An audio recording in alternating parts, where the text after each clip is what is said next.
안녕하세요. 저는 2년 반 연애하고 결혼한 지 이제 1년이 조금 넘은 28살 여성입니다. 남편은 30대 초반인데요. 저희 부부 사이에 아직 아이는 없습니다. 저와 남편은 서로 크게 문제가 될 만한 게 없었는데요. 제가 이렇게 사연을 보내게 된 건 거지근성에 못되기까지 한 시댁 때문에 남편과 하루가 멀다 하고 싸워서 이렇게 사연을 보냈습니다. 일단 저희 부부는 맞벌이를 하고 있습니다. 누구 한 명이 돈을 맡아서 관리하는 건 아니고 각자 수입은 각자 관리하며 그렇게 지내고 있어요. 물론 서로 버는 돈에 대해서 투명하게 오픈을 하고 있어서 서로 어디에 쓰는지 이런 부분에 대해서는 크게 문제가 되지 않고 있습니다. 남편은 대기업 다니면서 연봉이 꽤 높습니다. 저도 결혼 전에는 직장을 다녔는데 야근도 많고 일이 너무 힘들어서 그만두고 결혼하기 몇 달 전부터 강남에서 커피 전문점을 운영하고 있습니다. 월 수익 평균적으로 꽤 나오는 편이었고요. 물론 매달 조금씩 변동이 있기는 하지만 대략 연봉으로 치자면 남편과 거의 차이가 없을 정도입니다. 저희 시댁과 친정은 경제적인 부분에서 차이가 좀 나는 편인데요. 저희 집은 아버지가 사업을 하시고 빌딩이나 부동산 쪽으로도 자산이 좀 있는 편입니다. 반대로 시댁은 홀어머니에 개념이 없는 시누이가 한 명 있습니다. 여기서 개념이 없다는 건 남편의 표현이었습니다. 시어머니는 현재 60대이신데 식당 일을 하시다가 남편이 대학 졸업하고 그만두셨고 아들한테 생활비를 내놓으라고 하시는 그런 분입니다. 그래서 현재 남편이 매달 100만 원씩 붙이고 있어요. 명절, 생신, 어버이날은 따로 용돈을 드리기도 하고요. 하루라도 생활비가 늦거나 돈을 줘야 할 때 안 주면 득달같이 전화가 와서는 돈 떨어졌다는 소리를 하십니다. 참고로 저희 남편 이런 어머님과 동생과 한 집안 사람이라는 게 안 믿어질 정도로 성실하고 인간적으로도 정말 문제가 없는 그런 사람이에요. 남편이 중학교 때 아버님이 돌아가시고 고등학교 2학년 때부터 아르바이트를 했다고 들었습니다. 대학생이 되고 나서도 편의점과 식당 가리지 않고 알바를 했다고 했는데요. 그래서 모은 돈으로 등록금 대고 자기 힘으로 졸업한 사람이죠. 물론 결혼할 때도 자기가 모아둔 돈으로 결혼자금 전부 해결했습니다. 남편이랑 저는 사이도 좋고 서로 많이 사랑합니다. 시댁 때문에 저한테 많이 미안해하고 저는 그런 남편이 솔직히 좀 안쓰럽습니다. 남편이 안쓰러운 만큼 시댁은 점점 더 싫어지는 것 같고요. 반면 시누이는 그냥 되는 대로 생각 없이 그렇게 살고 있습니다. 남편의 표현을 빌리자면 정말 한마디로 개념 없이 그렇게 살고 있죠. 이제 25살인데 남편도 그냥 포기한 상태이고 저런 동생이 있다는 걸 끔찍하게 생각하더라고요. 남편한테 듣기로는 고등학교 다닐 때 문제를 많이 일으켜서 한 번은 강제 전학도 당했다고 들었습니다. 그래도 정신을 못 차려서 결국엔 퇴학을 당했다고 하더라고요. 자퇴를 빙자한 퇴학이었죠. 그러다가 20살 때 겨우 검정고시 치르고 수능을 봤는데 삼수 끝에 수도권 2년제로 들어가게 되었습니다. 그리고 올해 25살이 되어서야 겨우 졸업을 하고 취직을 했죠. 그냥 화나고 답답한 마음에 생각나는 일들 몇 가지만 써보자면 제가 남편이랑 연애를 할 때 밖에서 시누이를 만난 적이 있었는데요. 그때 제가 명품 가방을 들고 있었습니다. 그날이 기껏해서 3번째인가 만났을 때인데 저한테 이런 말을 하더라고요. 그 당시 제가 들었던 가방이 약 300만 원 정도 하는 가방이었는데 저번에 봤을 때도 그 가방 메고 있더니 또 그거냐면서 똑같은 거 메면 질리지 않냐고 제가 능력이 되니까 다른 거 새로 사고 그건 자기한테 중고로 팔라고 이런 얘기를 하더라고요. 그때 시누이는 재수를 할 때였습니다. 정말 어이가 없었던 건 자기한테 팔라면서 부르는 액수가 제 기억에 30만 원인가 그랬습니다. 저는 살면서 명품백을 중고로 사본 적도 또 팔아본 적도 없지만 그 가격에 사고 팔릴 만한 가방도 아니었는데 저런 말을 하니 좀 어이가 없었어요. 그때는 연애한 지 1년도 안 됐을 때라 그냥 웃으면서 넘어갔지만 사실 기분이 정말 나빴습니다. 또 결혼할 때는 크게 문제 하나도 터졌습니다. 지금 살고 있는 집은 저희 부모님께서 해주신 집이에요. 잠실에 35평짜리 아파트고 이 정도면 시세가 어느 정도인지 대충 짐작이 되시죠? 그때 저희 남편은 모은 돈으로 혼수를 해왔습니다.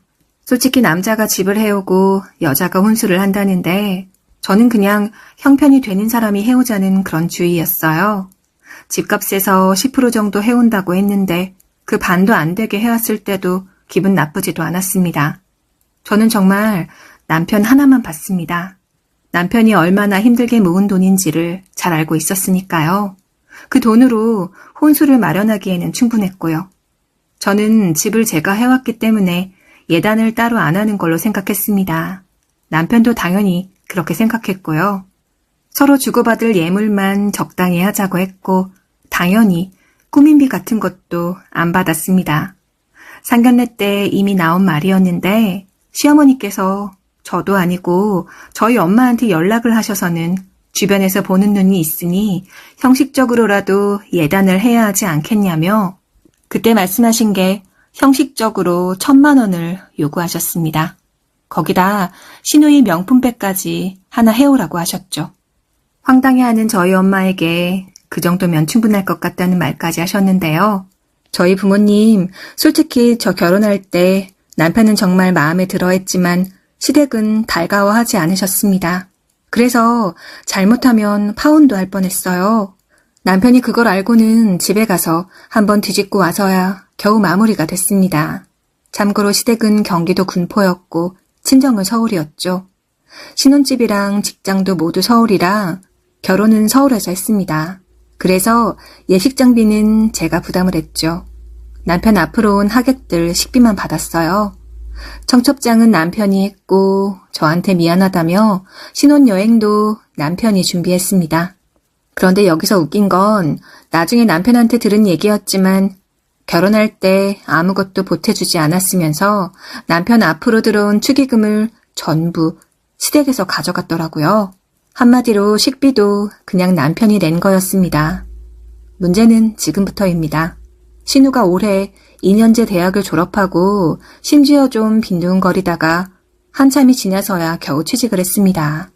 회계 쪽이라서 자격증 같은 것도 좀 있어야 하는데 신우는 당연히 자격증도 기본으로 딸만한 것만 있고요. 그래서 원래 회계 쪽이 초봉이 낮은데 더 낮습니다. 그래도 취직을 시켜준 사실에 감사해야 할 정도였죠. 그런데도 신우는 자기 능력도 모르고는 수습기간인 3개월 동안 월급도 제대로 안 준다며 일은 많고 잔심부름도 많다며 관두려고 하더라고요. 이번 달부터는 수습이 끝났으니 제대로 월급은 받겠지만 초봉이 얼마 되지 않아 사실 암담합니다.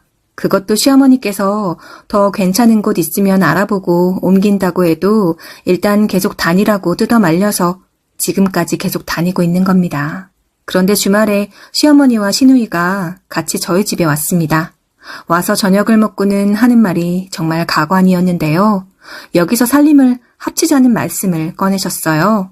살림을 합치면 매달 100만 원씩 생활비 붙여주는 것도 안 줘도 되고 살림은 시어머니랑 신우가 도와줄 거고 이제 곧 있으면 저희한테 아이도 생길 텐데 그럼 애도 시어머니가 집에서 봐줄 테니 걱정 없을 거라면서요. 게다가 더 어이가 없었던 건 현재 시댁은 빌라 20평짜리 전세에 살고 있습니다. 그걸 시누이에게 나중에 결혼 자금으로 모아둔다고 하시더라고요. 남편이랑 저랑 결혼 전에 시댁과 친정에 문제가 생기면 각자 커버해 주기로 약속을 했습니다. 남편이 그러더라고요. 말도 안 되는 소리 하지 말라고요.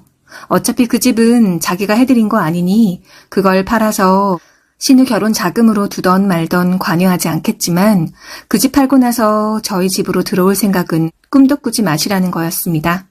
저도 결혼 전부터 결혼은 독립이니 양가 부모님 모시고 살고 싶지는 않고 적어도 나이 많이 드셔서 정말 불편해지시면 그때 모시고 싶다고 말하고 남편도 이에 동의했기에 이건 아니라고 말씀을 드렸어요. 그랬더니 시어머니께서 이러시더라고요. 그럼 생활비로 앞으로 150만 원씩 줘. 그럼 되겠니? 이 말을 듣는데 정말 어이가 없었습니다. 그전에는 차라리 신우가 학생이었다고 해도 이제 돈을 많이 벌던 적게 벌던 직장인이 돼서 수입이 있는데도 덜 들여도 뭐라고 하지 못할 판국인데 더 달라고 하시니까요. 그래서 남편이 그랬습니다. 신우가 이제 돈을 버니까 생활비는 70만 원으로 낮출 생각이었다고요. 그랬더니 옆에 있던 신우가 이런 말을 했습니다. 자기 회사가 강남인데 군포보다 잠실이 더 가깝고 방도 남으니 그럼 자기만이라도 일단 저희 집에서 좀 살겠다고 말이죠. 회사가 멀어서 몸도 너무 힘들고 연봉도 낮은데 교통비가 너무 많이 들어서 남는 게 없다고 하더라고요. 그래서 저희 집에서 살면서 그 돈 아껴서 결혼 자금 모으겠다고 했는데요. 그 말을 들으니 너무 웃겼습니다. 군포에서 강남까지 지하철을 보니 약 40분이 좀 넘더라고요. 잠실에서 강남까지는 10분 좀 넘게 걸리고요. 그렇게 큰 차이도 아니고 신우이 대학은 회사보다 더 오래 걸렸습니다. 그리고 교통비도 몇백 원 차이밖에 안 나더라고요. 결국 남편이 이 상황이 어이가 없었는지 두 사람을 쫓아냈습니다. 그런 말 하려거든 앞으로 집에 오지도 말고 연락도 하지 말라고요. 그런데 어제부터 계속 전화에 문자가 옵니다. 시어머니는 생활비를 어떻게 내놓을 거냐고 했고 신우는 자기라도 저희 집에서 지내겠다고 계속 연락이 오더라고요. 물론 남편이나 저나 계속 무시하고 있는 상황입니다. 저나 제 남편 생각은 지금까지 쭉 그래왔던 것처럼 생활비 드리고 각자 사는 게 옳다는 생각인데요. 생활비를 올려드릴 생각도 없고 한 집에서 살 생각도 조금도 없습니다.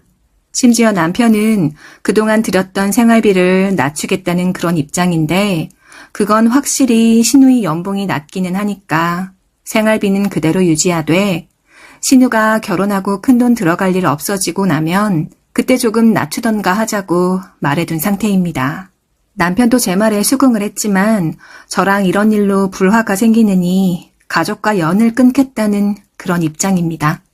그리고 저나 남편이나 앞으로 이런 말이 절대 나오지 못하게끔 이번 기회에 확실하게 저희 의견을 못 박아둘 생각이에요. 많은 분들께서 제 사연을 들어보시고 대체 어떻게 해야 다시는 이런 말이나 행동을 못하도록 할 수 있을지 현명한 답변을 좀 부탁드리겠습니다. 정말 어떤 말이든 어떤 행동이든 전부 고려해보고 행할 준비가 저나 남편이나 되어 있습니다. 평생 이렇게 살 수는 없는 노릇이니까요. 언젠가 벌어질 일이 지금 벌어졌다고 생각하고 있어요. 많은 조언 진심으로 부탁드리겠습니다.